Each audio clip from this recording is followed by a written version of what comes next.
Hello, आदाब दोस्तों, नमस्कार। हाँ, ये अपने दोस्तों से कर रहे हैं। अच्छा। और दोस्तों देखिए, हम बैठे हुए हैं अपने खेतों में से मिट्टी पे, और खेतों की मिट्टी है वाह। और ये आम लगे हुए हैं, और यहाँ इसमें आम इतने फरे हुए हैं कि ये ज़मीन तक लिटक रहे हैं सब।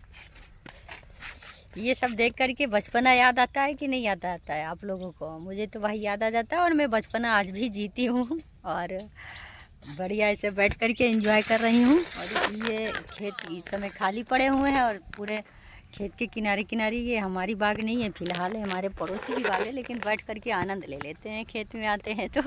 क्योंकि मेरे सभी ये खेत के एक साइड में पूरे में वहाँ तक बाग है, तो आम मेरे खेत में ही लिटक रहे हैं। और यहाँ पे हम लोग बैठते हैं, आते हैं, छाया भी रहती है, अच्छा लगता है। पेड़ों की छाया हो और आकाश में बादल हो तो ठंडी ठंडी जो हवा बहती है वो बयार होती है ना, बड़ी ही अच्छी लगती है। जब तन को छू करके उसके झोंके निकलते हैं, एक अलग मज़ा आता है, आनंद आता है। तो दोस्तों, आप लोगों को प्रकृति के साथ जुड़ करके ऐसे बैठ करके कैसा लगता है? मुझे उम्मीद है कि जितने भी लोग होंगे, ऐसा कोई नहीं है जिसको ये माहौल अच्छा ना लगता हो। और ये देखो, गंदी बात है भैया, और ये छोटू भाई साहब हैं, देखो हवा ले रहे हैं, बता रहे हैं।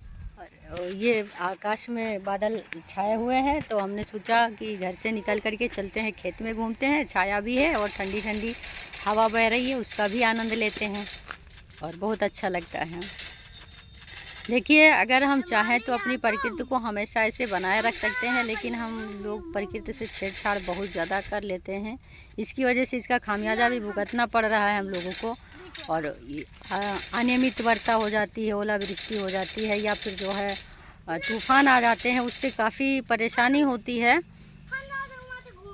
और हाँ, चलो, से काफ़ी परेशानी है, तो इसको कहीं किसी हद तक हम ही इंसानों की छेड़छाड़ की वजह से हो रहा है। तो ऐसा हम लोग करें कि जितने वृक्ष हमारे हैं, देखिए अब ये फल भी दे रहे हैं और छाया भी दे रहे हैं, मौसम को भी अनुकूल बना रहे हैं।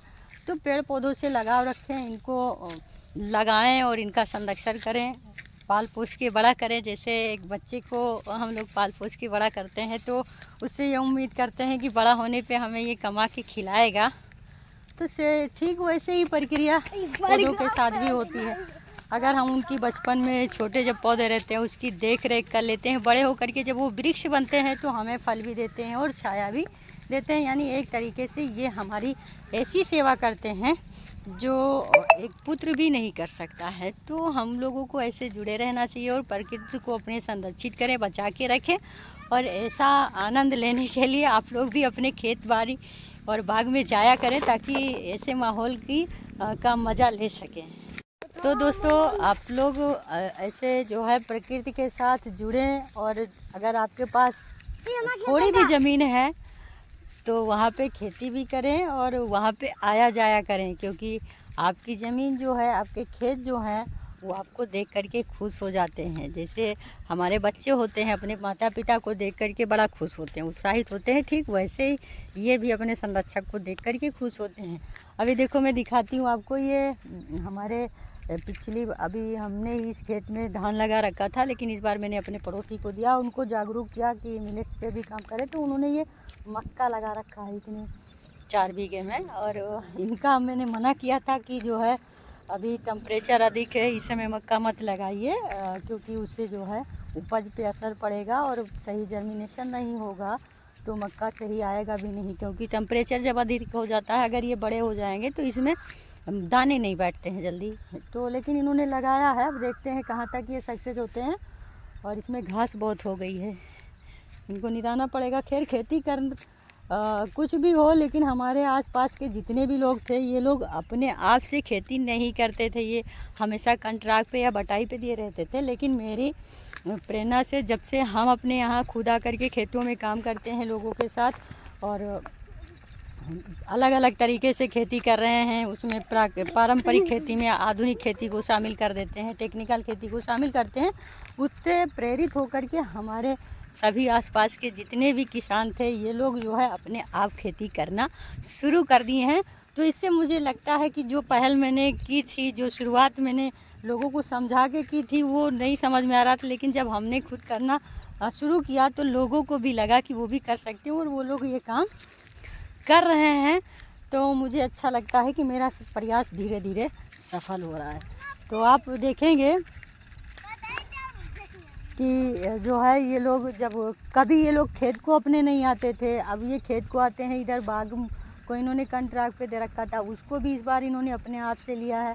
और अंदर चेरी वगैरह ये सब बाग के अंदर भी मैंने कहा कि साफ फसली लीजिए, क्योंकि बाग आप साल भर ऐसे छोड़ देते हो, उसमें कुछ बोते नहीं हो, सिंचाई पताई खाद करते हो तो उसमें कुछ बो दिया करो। उसमें भी इन्होंने बो रखा है। और हमारे ये बगल में है, देखो आप, तो यहाँ पे भी ये उड़द बोए हुए हैं। ये हमारे पड़ोसी किसान इस तरह से। हाँ भैया, नहीं वो अपना नहीं है, ये वाला है पूरा। ये देख लो, ये जितना वहाँ तक बड़ा है मैदान पूरा, इसमें धान लगेगा। इस बार हमने फसल चक्र को अपनाते हुए इसको डिले किया है, क्योंकि इस बार हमने अपने खेतों को पूरे सबको खाली कर दिया है थोड़े दिन के लिए, ताकि खेत भी हमारे आराम कर लें और इसमें धान बढ़िया बोएंगे तो अच्छे होंगे, ज़मीन को भी राहत मिलनी। तो ये छोटा सा संदेश आप लोगों के नाम आज था, और मैं उम्मीद करती हूँ कि आप लोग ऐसा करेंगे और प्रकृति का संरक्षण भी करेंगे। तो ऐसे ही वीडियो में बीच बीच में बना करके आप लोगों के सामने लाती रहती हूँ। तो आप सभी लोग से थोड़ा सा निवेदन है कि आप लोग मुझे फॉलो करें और लाइक कमेंट शेयर भी करें, और नए नए चैनल पे जुड़ रहे हैं तो चैनल को सब्सक्राइब करना ना भूलें। तो अगली वीडियो में पुनः फिर मिलेंगे। आज तो गपशप करने के लिए मैंने ये वीडियो बनाई थी, और आज की बातें कैसी लगी ये कमेंट करके ज़रूर बताएं। तो चलते हैं दोस्तों, लेते हैं विदा। अगली वीडियो में पुनः फिर उपस्थित होंगे। तब तक के लिए करते हैं नमस्कार, आदाब।